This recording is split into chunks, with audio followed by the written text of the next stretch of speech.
All right, picture this. A starship screaming back to Earth, all fiery and stuff, after some crazy space mission, right? But where does it end up? Yeah, that's quite a question, isn't it? Today we're going deep on re-entry strategies for these massive spacecraft like Starship. We're going to look at the whole, how do we bring it back safely without, turning Earth into a junkyard? Right, exactly. It's all about balancing, isn't it? With pushing those boundaries, going further into space, but also making sure we're being responsible down here. Right, so let's break it down, right? We got this giant spacecraft, tons of equipment, coming in hot, like really hot. What's the first thought that comes to mind? I mean, aiming for the ocean, that sounds like the safest bet. I mean, at first glance, right? It seems like the obvious choice. You've got this huge area, no people, nothing to really hit. Plus, a lot of the spacecraft, it just vaporizes during re-entry anyway. Yeah. But here's the thing. Unless it all goes perfectly, you got to think about fragmentation. Yeah, uncontrolled fragmentation. Like, what happens to all the pieces? Okay, yeah, break that down a little bit. What does that actually look like? So imagine, right, the spacecraft, it starts breaking apart.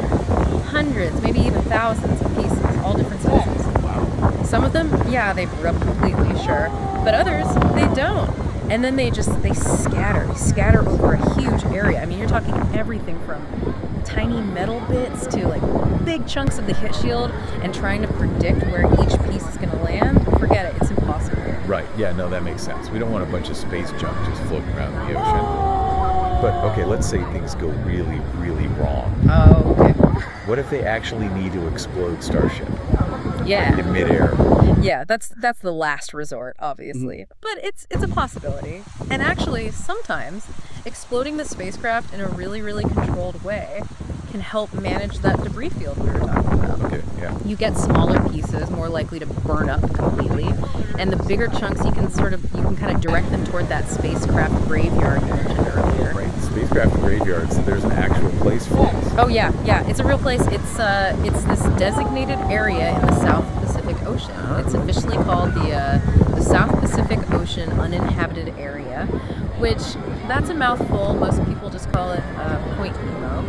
It's literally the furthest spot on Earth from any land, so it's like the ideal, drop zone. Point Nemo, yeah, like that's got a good ring to it. Yeah. Okay, but what if they can't make it to Point Nemo? Like they're off course and they can't explode over the graveyard. Right. And what if they're heading for, I don't know, someplace like Turks and Caicos, right?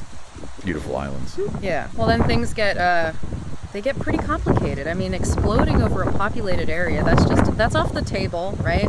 Even a place that's not super populated, like Turks and Caicos. And then you've got to think about, even if the debris misses the islands themselves, right? What about the coral reefs?